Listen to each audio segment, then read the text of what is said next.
오늘 우리가 읽었던 본문의 인물이 바로 다니엘입니다. 이 다니엘은 술 바벨론의 그런 주역입니다. 또 최장수 그런 총리로 또 유명한 자죠. 20대 나이에 바벨론 땅에 포로로 붙잡혀가고 거기에서 총리의 자리에 오르게 됩니다. 히브리인이 바벨론 강대국의 총리가 된다는 것은 그렇게 쉬운 것은 아니겠죠. 하여튼 히브리인으로서 바벨론 땅에 포로로 잡혀가서 거기에서 20대 나이에 이제 총리가 되게 되고 또 그때 하나님의 선지자로 부름받게 됩니다. 20대의 선지자로 부름받아서 70년 동안 하나님의 선지자로 하나님의 메시지를 전달하다가 90세 나이에 이제 하나님의 부름을 받게 됩니다. 어떻게 보면 최장수 선지자라고도 또 볼 수 있습니다. 이 다니엘은 또 세 나라와 네 왕을 섬긴 그런 인물로도 유명합니다.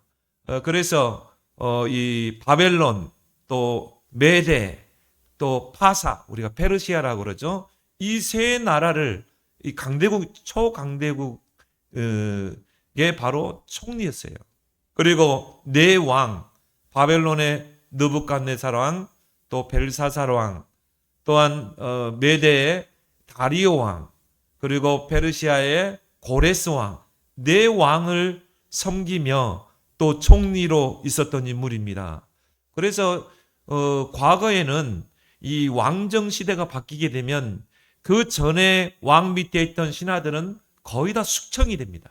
다 숙청이 되고 유배가 되고 그리고 왕의 명을 따를 새로운 그런 총리와 신하를 두게 되는데 이 다니엘은 네 왕을 거치는 가운데 계속 총리로 유임이 됩니다. 그만큼 왕에게는 꼭 필요한 인물이었다는 것이죠. 또 거기에는 하나님의 분명한 계획이 있었던 것입니다. 다니엘서 1장 21절에 보면 다니엘은 고레스 왕 원년까지 있느니라. 네 왕을 거쳐서 고레스 왕 때까지 이 총리로 유임됐던 인물이죠. 다니엘서 5장 28절에도 다니엘이 다리오 왕의 시대와 바사 사람, 페르시아 사람, 고레스 왕의 시대에 형통하였더라. 하나님은 모든 것에 이유를 가지고 있는 줄 믿습니다. 왜? 다니엘이 이런 세 나라, 또 초강대국, 또 네 왕을 섬기며 총리가 되게 했는가? 하나님의 분명한 이유가 있다. 하나님이 총리로 오래 둬야 될 이유가 있는 것입니다. 출 바벨론의 역사를 이루어야 되기 때문에. 그래서 욥기서 23장 13절에 그는 뜻이 일정하시네. 하나님의 뜻은 일정하십니다. 정확한 시간표를 가지고 하나님의 계획대로 모든 것을 운행하시는 줄 믿습니다. 그래서 이 다니엘은 바벨론 포로 시대 하나님의 선지자로 활동했던 인물입니다. 그래서 다른 선지자들과는 다르게 이 다니엘은 왕들을 상대했어요. 다 왕들만 상대했거든요. 왕 밑에 총리요 또 하나님의 선지자로 하나님께 쓰임받은 인물인 것입니다. 또한 우리가 다니엘은 그의 신앙, 다니엘의 신앙을 또 우리가 살펴보면 문제와 위기 앞에서 결단하는 신앙이었어요. 뜻을 정하고 결단하고 하나님 앞에 기도하고 우리의 신앙이 바로 이런 결단하는 신앙이 돼야 됩니다. 우유부단한 그런 신앙이 아니라 우리가 문제를 만나고 위기 앞에서 중요한 일 앞두고는요 결단할 수 있어야 돼요. 내가 이제 정말 기도하리라. 내가 정말 믿음의 신앙을 지키리라. 여러분의 신앙이 그런 결단하는 신앙이 되길 바랍니다. 그렇다면 오늘 본문을 통해서 또 다니엘을 통해서 다니엘은 어떤 위대한 결단을 했는가 여러분들 오늘 교훈 삼길 바랍니다. 첫 번째로 다니엘은 뜻을 정했다고 그랬어요. 다니엘은 뜻을 정하고 하나님을 믿는 신앙 외에는 결단코 타협하지 않겠다. 이런 결단을 했던 인물입니다. 바벨론 느부갓네살 왕이 황관장에게 그 바벨론 땅의 포로로 사로잡혀온 젊은이들 중에 지혜와 지식에 통달하고 또 학문을 익힌 그런 자들을 왕 앞에 세워서 정사를 펼칠 만한 자들을 선발하라, 이렇게 명령을 하게 됩니다. 그래서 오늘 3절 4절에 보니까 왕이 황관장 아스부나스에게 말하여 이스라엘 자손 중에서, 포로로 잡혀온 자손 중에서 왕족과 귀족 몇 사람, 곧 흠이 없고 용모가 아름다우며 모든 지혜를 통달하고 지식에 통달하며 학문에 익숙하여 왕궁에 설만한 소년을 데려오게 하였고 그들에게 갈대아 사람의 학문과 언어를 가르쳤다고 그러죠.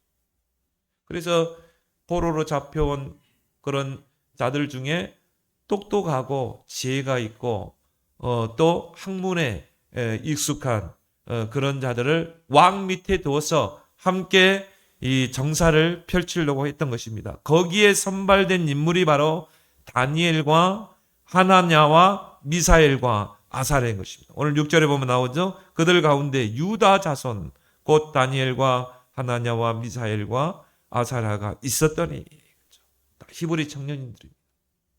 그 속에 다니엘이 있었던 것입니다.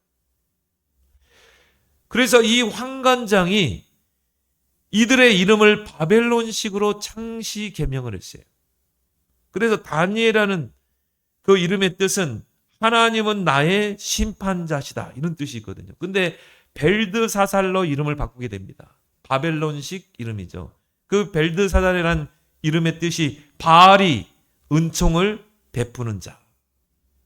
또 하나냐는 그 이름의 뜻이 여호와께 사랑받는 자, 이런 뜻인데 바벨론식 이름으로 사드락이라는 이름을 붙였어요.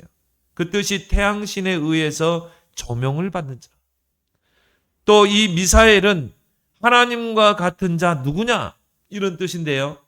메삭으로 바꾸게 되죠. 누가? 샤크 여신과 같으냐. 바벨론의 여신이죠. 샤크 여신. 아사랴는 뜻이 여호와는 나의 도움이시다. 바벨론식 이름을 아벳느고로 바꾸게 됩니다. 바로 불의 신, 느고의 신실한 종. 완전히 바벨론의 그 신의 이름으로 이름을 다 바꾸는 것입니다. 우리식으로 말하면 일제가 우리나라를 침략해서 일본식 이름으로 창시 개명을 강요했잖아요. 똑같은 거예요. 강대국이 한 일이십니다. 식민 지배에서 결국은 이 이름까지, 말까지 다 바꿔버리죠. 민족 말살 정책을 쓰는 것입니다. 그런데 이 다니엘은 그 바벨론식 이름, 벨드사살이라는 이름 개명에 동의하지 않습니다. 나는 동의하지 않겠다. 왜? 하나님이 주신 이름인데. 그 이름의 뜻이 뭡니까? 하나님은 심판자시다. 나는 바꾸지 않겠다는 거예요. 그런 결단을 하게 됩니다. 이름에는 언약이 있고 신앙 고백이 있고 기도 제목이 담겨 있기 때문이죠. 저도 우리 두 자녀들 낳았을 때요, 정말 하나님 앞에 기도하면서 이름을 지었거든요. 주역, 유일. 그래, 앞으로 이 복음 가지고 서밋의 자리에서 한 시대를 복음으로 살려내는 주역이 되라. 그러세요. 강주역. 또 유일이 둘째 낳았을 때는 하나님 앞에 기도하면서 받은 이름입니다. 하나님, 정말 우리 자녀가 유일성의 응답을 받아 한 시대를 살릴 주역이 되게 해주세요.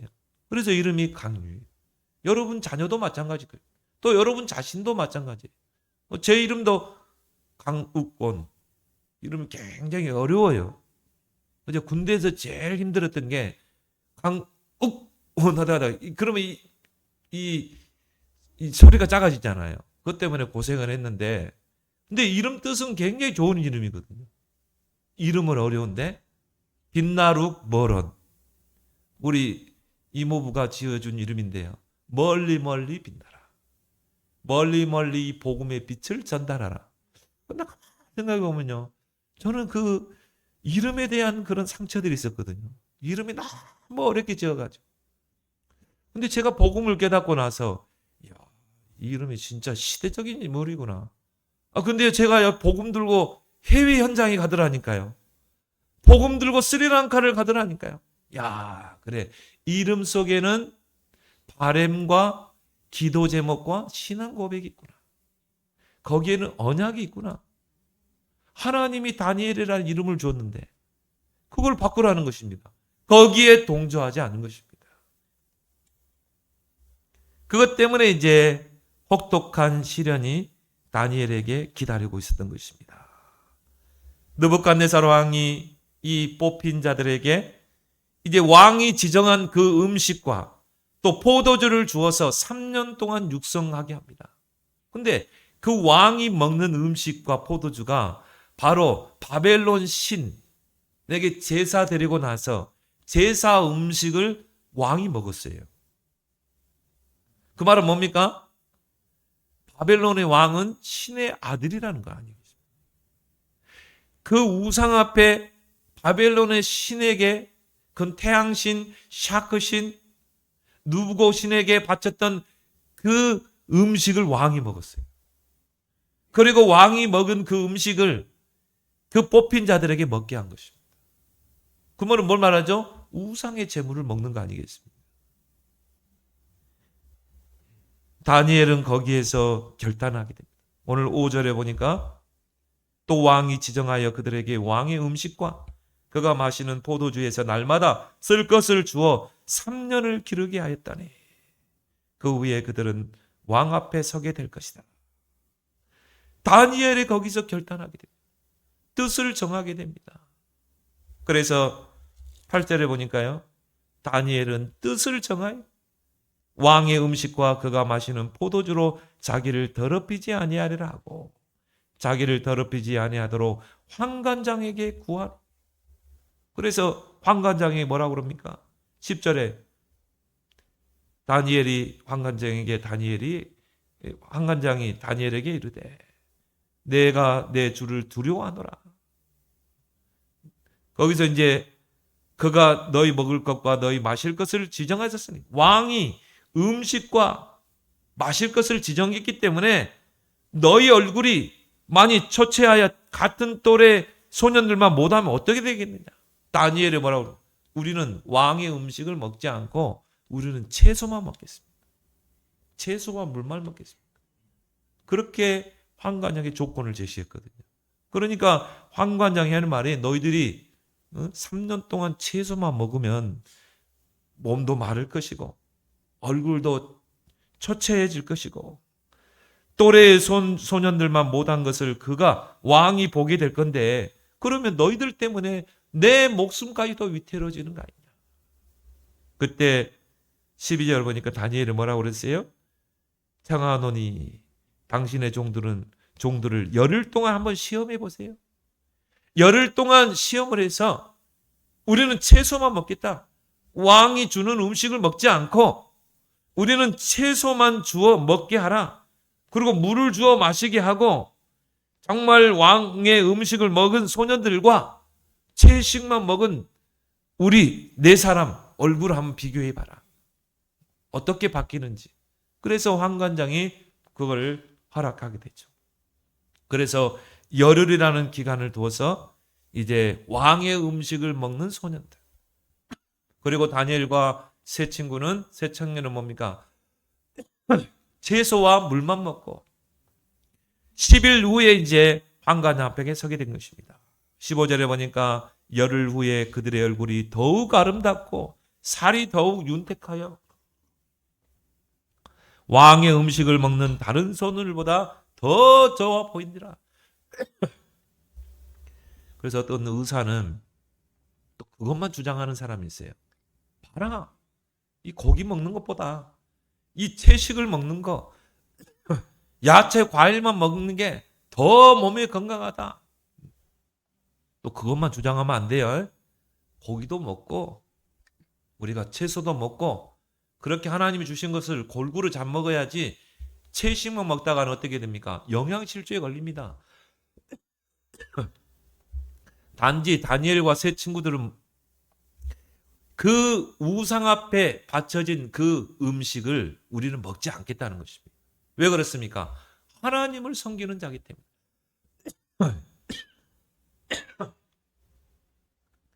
그렇게 해서 이제 3년 동안 이 채식만 주게 됩니다. 오늘 17절에 보니까 하나님이 이 네 소년에게 학문을 주시고 모든 서적을 깨닫게 하시고 지혜를 주셨으니 다니엘은 또 모든 환상과 꿈을 깨달아 알더라. 이렇게 해서 3년의 기한이 찼어요. 3년의 기한이 차서 이제 느부갓네살 왕 앞에 서게 됩니다. 근데 왕의 눈에 그 뽑혀온 소년들 중에 이 4명이 눈에 들어온 것입니다. 그래서 오늘 19절 20절에 보니까 왕이 그들과 말하여 보매 무리 중에 다니엘과 하나냐와 미사엘과 아사랴와 같은 자가 없으므로 그들을 왕 앞에 서게 하고 그들은 이제 그 최종적으로 4명이 뽑힌 것입니다.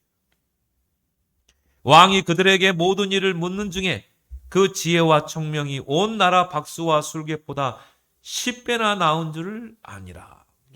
하나님을 잘 섬기지, 영적 생활하지, 기도 생활하지, 하나님이 지혜를 줄 수밖에 없는 거예요. 우리 자녀들이요, 정말 하나님 경외하고 믿음 안에서 기도 속에서 자라면 하나님이 이런 지혜와 지식과 총명을 10배나 더하실 줄 믿습니다. 그래서 우리 자녀를 영적 서밋으로 세워야 돼요. 다니엘과 같은 이런 서밋으로 키워야 되는 것입니다. 정말 왕들을 상대하고 강대국으로 움직일 만큼, 그렇죠? 뭐니 해도 모든 게 강대국에서 나옵니다. 모든 경제도. 우리가 그래서 현 시대의 강대국을 미국이라고 말하죠. 유럽의 모든 국방비를 합쳐도 미국의 국방비를 따라잡을 수가 없어요. 슈퍼 강대국입니다. 거기에 우리 랩런트들이 가야 된다니까요. 왜냐? 그 강대국이 세계의 모든 국제 정세를 다 주관하고 있고요. 거기서 모든 흑암 문화를 다 만들어내거든. 그래서 우리들 랩런트들을 강대국 앞에 다니엘처럼 왕들 앞에 세워야 돼요. 그래서 뭡니까? 출애굽의 역사, 출바벨론의 역사를 이루도록 우리 자녀들을 세워나가야 될 줄 믿습니다. 이 다니엘과 세 청년들이 왕 앞에 뽑히게 된 것입니다. 그리고 왕의 총애를 받게 됩니다. 그러면 거기에 이제 반대 세력이 있죠. 그들을 시기하고 미워하는 대적들은 늘어만 가는 것이죠. 특히 갈대아 출신들 그런 관료들이.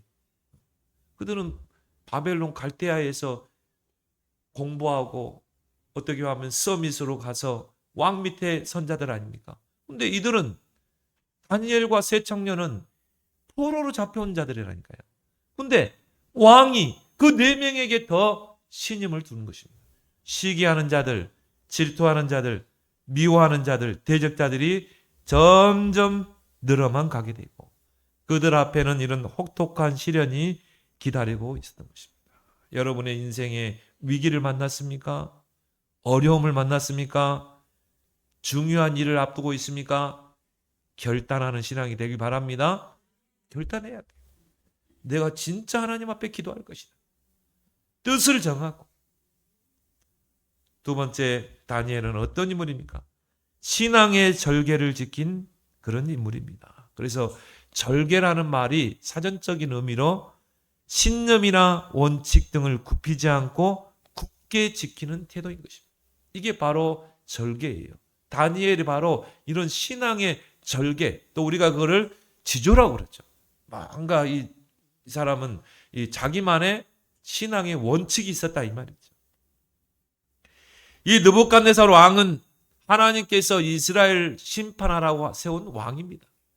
이스라엘 백성이 하나님 섬기지 않고 우상을 섬기니까요. 하나님이 바벨론이라는 나라를 강대국으로 세웁니다.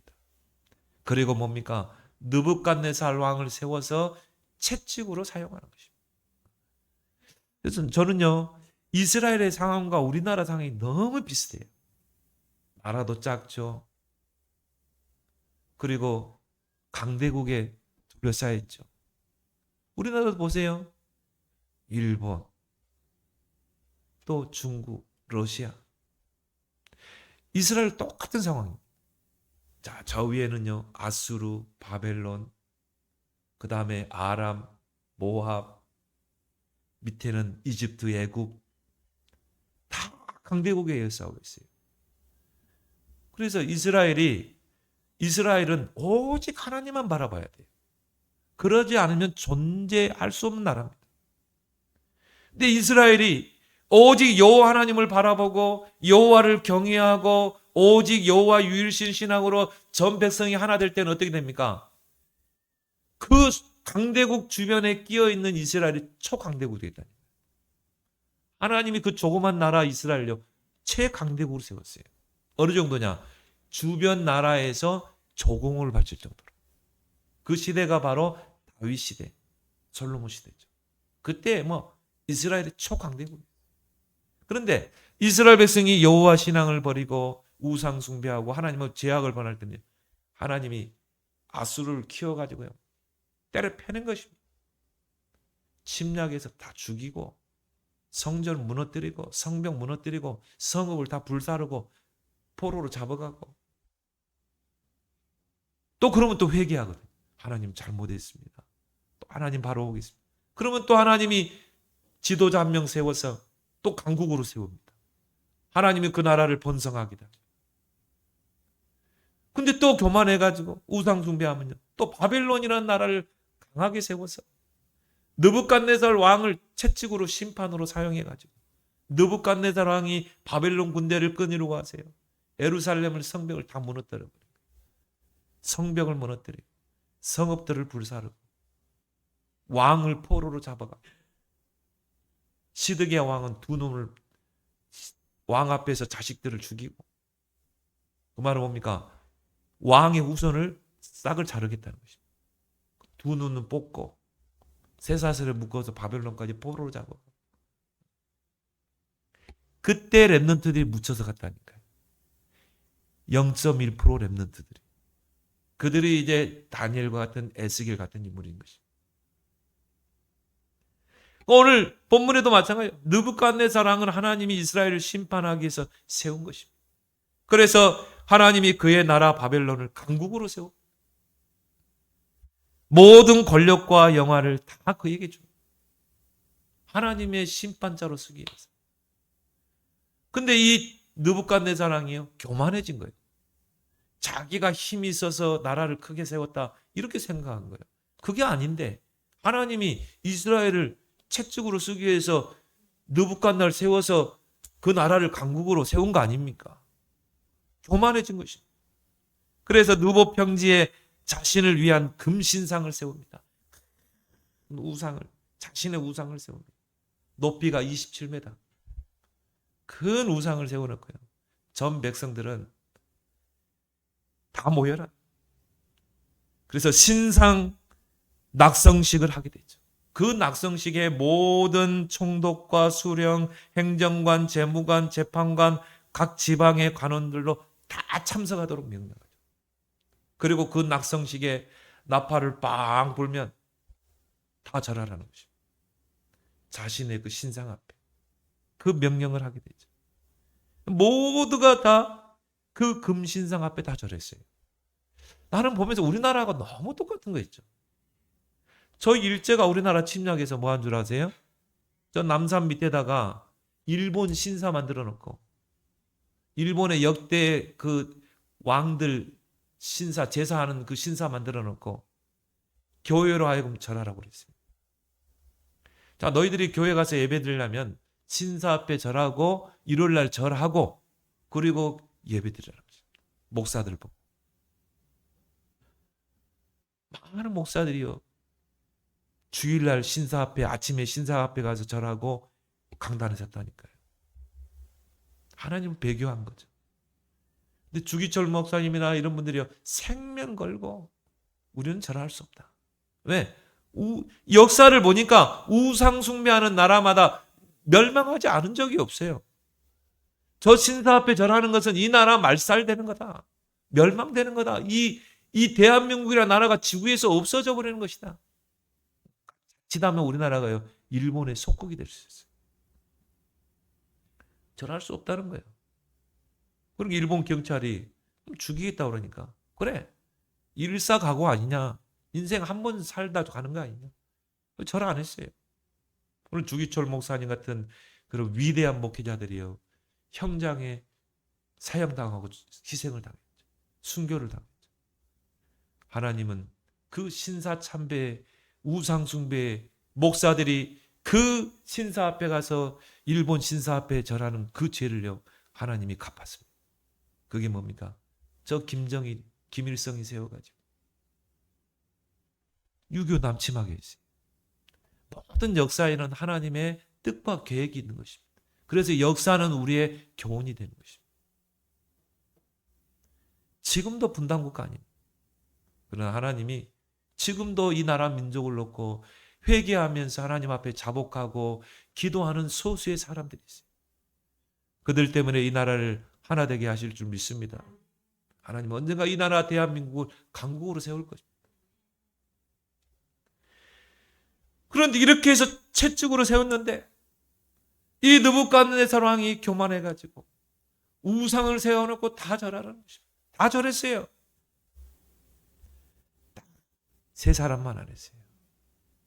그 사람이 누굽니까? 바로 사드락과 메삭과 아벳느고, 바로 히브리 청년 세 명인 것입니다. 그러니까 평소에 이 세 청년, 히브리 청년들을 시기하고 질투했던 그 바벨론 갈대아의 그 관료들이 그것을 일러 바친 것입니다. 왕이요, 다 절했는데 딱 세 놈만 안 했습니다. 그 히브리 청년 세 명. 왕이 얼마나 화가 났겠지. 당장 끌고 오라는 것입니다. 그래가지고 끌려왔어요.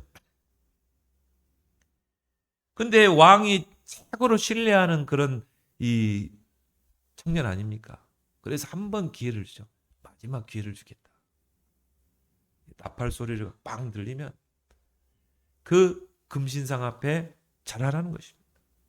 만약 거부하게 되면 저 맹렬히 타는 풀무불에 집어넣겠다. 그러면서 한 말이 뭡니까? 너희를 내 손에서 건져낼 신이 있냐? 하나님이 느부갓네살 세웠는데 너희들을 내 손에서 구원할 자가 있냐 이 말이야. 그때 사드락과 메삭과 아벳느고가 왕이요, 정색을 하면서 왕이요, 우리가 이 일에 대해서 대답할 필요가 없습니다. 여러분이 어쩔 땐 대화 안 되잖아요. 이 일에 대해서 우리가 대답할 필요가 없습니다. 왜? 우리는 하나님을 섬기는 거고 우상 숭배 금하는 것은 계명 속에 있는데 우상을 만들지 말고 절하지 말라. 이것은 하나님이 미워하는 죄로 3, 4대까지 그 죄값을 갚는다고 하는데 우리가 어떻게 저 우상 앞에 절할 수 있습니까? 이 일에 대해서는 우리가 대답할 게 없습니다. 그러면서 뭐라고 합니까? 하나님께서 풀무불과 왕의 손에서 우리를 반드시 건져내실 것입니다. 근데 더 기가 막힌 말을 했어요. 그리 아니하실지라도 하나님이 우리를 풀무불에 건져내지 아니하고 우리가 풀무불에 타서 죽는다 할지라도 우리는 저 우상 앞에, 금지신상 앞에 절하지 않을 겁니다. 이게 바로 뭡니까? 결단하는 신앙. 죽음 앞에서 결단하는 신앙. 왕이요, 얼마나 화가 나가지고 뭡니까? 풀무불을 7배나 더 뜨겁게 해라. 그래가지고는요, 이 세 청년을 풀무불에 집어 던졌다니까요. 얼마나 뜨거웠던지 그 세 청년을 집어 던지는 사람이 타서 죽었어요. 그래가지고 세 명이 풀무불에 들어간 것입니다. 이게 왕이요, 궁금했겠죠. 풀무불을 멀리서 들여다보는데 분명히 3명이 들어갔잖아요. 4명이 있는지라. 4명이 있는데 안 타고 서 있는 거 있죠. 왕이 보니까. 근데 그 한 명은 신의 아들과 같았더라. 그래서 많은 신학자들이 그 한 분이 바로 성육신하신 예수님이었다. 성경에 보니까 인자와 같은 이가 있었다. 그래서 바로 신학자들은 성육신하신 예수님이었다 이렇게 말한 거죠. 여하튼 4명이 있는 거예요. 그래서 왕이 이 세 청년을 풀무불에서 건져 올리게 합니다. 근데요, 옷 하나 타지 않고 머리털 하나 그르지 않고 얼굴 하나 그리지 않고 똑같 던지기 전과 똑같이 있는 것입니다. 거기서 이제 느부갓네살 왕이 하나님을 인정하게 된 것입니다. 사드락과 메삭과 아벳느고의 하나님을 찬양할지로다. 여호와께서 천사를 보내사 신앙의 절개를 지킨 저들을 구원하셨다. 그러면서 뭡니까? 조서를 내리게 됩니다. 이제부터 하나님을 우습게 보고 하나님을 경솔히 말하고 여기는 자는 몸을 쪼개고 그 집을 거름돌로 만들 것이다. 왜냐? 여호와 하나님밖에는 구원할 자가 없기 때문이다. 이게 느부갓네살 왕이 하는 것입니다. 이게 전도인 줄 믿습니다. 그래서 우리 찬양에도 너 가는 길을 누가 비웃거든 확실한 증거를 보여줘라. 하나님의 살아계신 증거를 확실히 보여줘라. 왕이 하나님을 인정한 것입니다. 다니엘서 3장 30절 그들을 바벨론 지방에서 더욱 높이니라. 여러분 응답받는 거 어렵지 않습니다. 결단만 하면 돼요. 비굴하게 타협하지 말고 결단하면 돼요.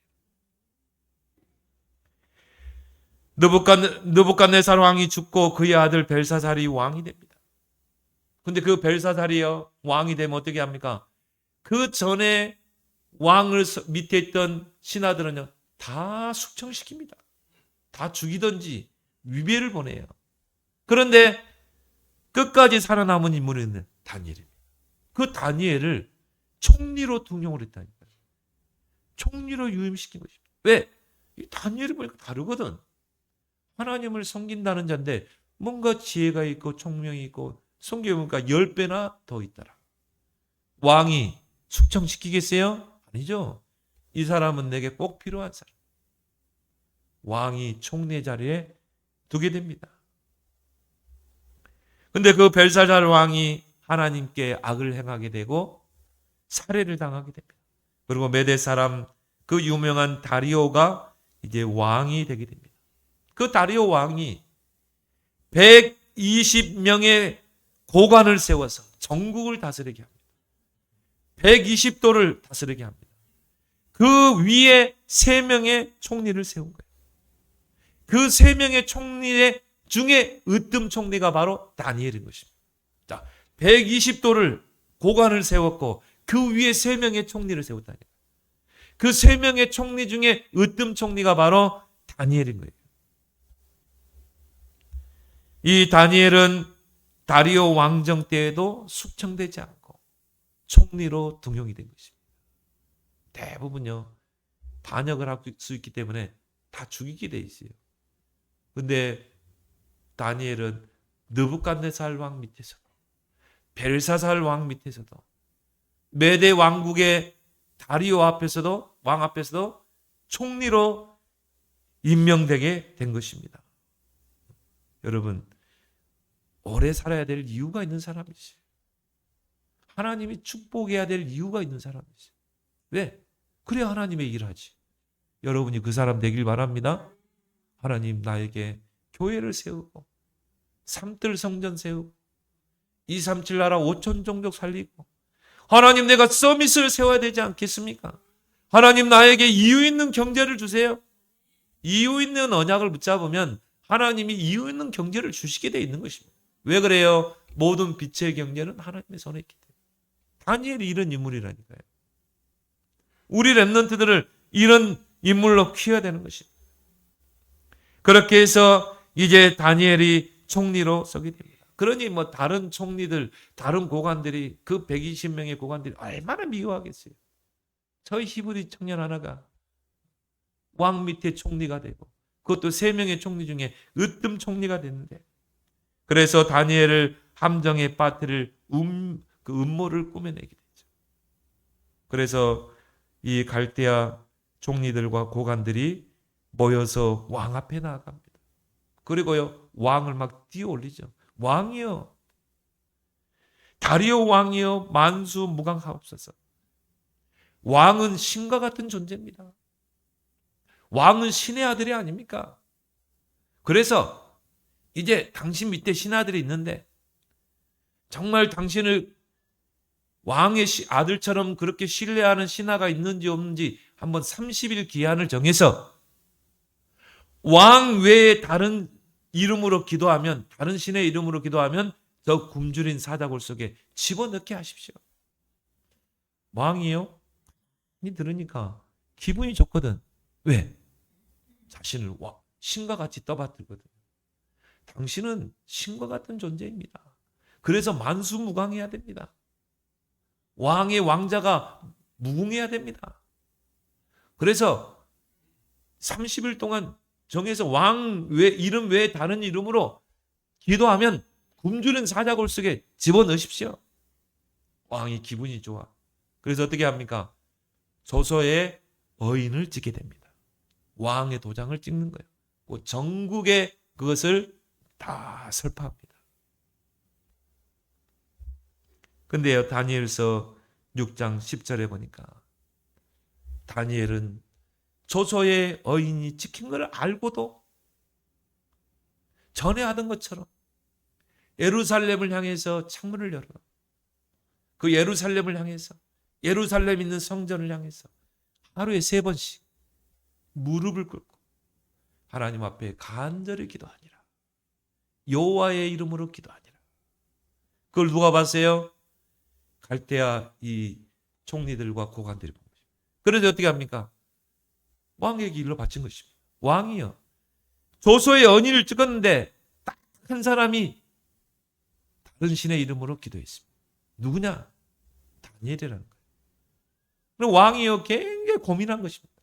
왜? 왕이 가장 신뢰하는 총리 아닙니까? 근데 이게 도장을 찍어놨잖아요. 왕이 말을 바꿀 수도 없죠. 그럼 신뢰감이 떨어지잖아요. 그래서 그 다니엘을 사자굴 속에 집어넣습니다. 그것도 며칠 동안 굶주린 사자굴 속에. 이 왕이요, 다니엘을 굶주린 사자굴 속에 집어넣고 고민하는 거예요. 그래도 가장 아끼는 신하 아닙니까? 총리 아닙니까? 그래서요, 밤새워서 고민하다가 새벽에 일어나가서 그 사자굴 속을 들여다보는데 이미 사자 밥이 돼야 될 다니엘이 사자하고 놀고 있는 거예요. 그 굴 속에서. 아주 그냥 어디만 하나 상하는 것이 없이. 그래서 이 왕이요, 너무 기뻐하죠. 그러면서 하나님을 인정하면서요. 그러면서 뭡니까? 그 모함했던 자들을 다 사자굴 속에 집어넣어라. 그렇게 해서 그 모함했던 사람들이 다 사자밥이 됐어요. 여러분, 위기를 만났습니까? 어려움을 만났습니까? 위대한 결단하는 여러분 되길 바랍니다. 그래서 필사즉생, 행생즉사라는 말 있죠. 이순신 장군이 명량대전에 썼던 말. 죽고자 하는 자는 살 것이요, 살고자 하는 자는 죽을 것이다. 여러분이 위기를 만났습니까? 어려움을 만났습니까? 중요한 일을 앞에 두고 있습니까? 진짜 하나님 앞에 결단해 보세요. 하나님이 여러분을 축복하실 줄 믿습니다. 마지막으로 뭡니까? 이스라엘의 회복을 놓고 기도의 결단을 한 다니엘입니다. 어느 날 다니엘이 성경을 읽게 됩니다. 예레미야서를 읽게 됩니다. 예레미야 선지자가 예언한 그 예언의 내용을 읽게 됩니다. 근데 거기에 어떤 기록이 있냐면요, 남유다가 바벨론에 의해서 멸망당하고 70년간 포로로 잡힐 것이다.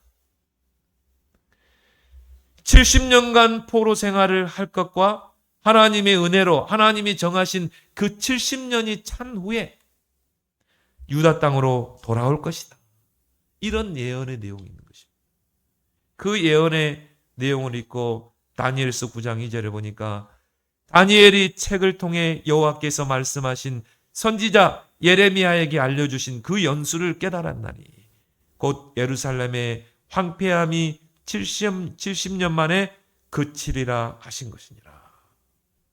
그래서 다니엘이 결단하게 됩니다. 금식을 하고 베옷을 입고, 베옷을 입었다는 말은 뭐죠?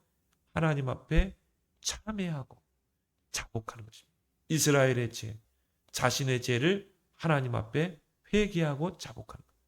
죄 위에 앉아서 기도하기로 하나님 앞에 기도할 것을 결심하게 되죠. 다니엘서 9장 3절에 주 여호와께 기도하며 간구하기를 결심하고 자신의 죄와 이스라엘의 여호와 앞에 범한 그 죄악을 다 자복하고 참여하고 하나님의 긍휼과 용서를 구하게 됩니다. 근데요, 다니엘서 9장 17절에 종의 기도와 간구를 들으시고 주의 얼굴 빛을 주의 황폐한 성소에 비추소서. 그 빛을 회복시켜 주옵소서. 중요한 게 여기 있습니다. 하나님께서 그 다니엘의 기도를 들으셨다는 거예요. 가브리엘 천사를 보냅니다. 그래서 천사 중에 가브리엘 천사는 뭡니까? 기쁜 소식을 전달하는 자. 예수님이 이 땅에 탄생하셨을 때 가브리엘 천사가 너에게 큰 구원의 기쁜 소식을 전하러 왔다고 그랬죠. 바로 가브리엘 천사가 그 기도에 결단하는 다니엘에게 오게 됩니다.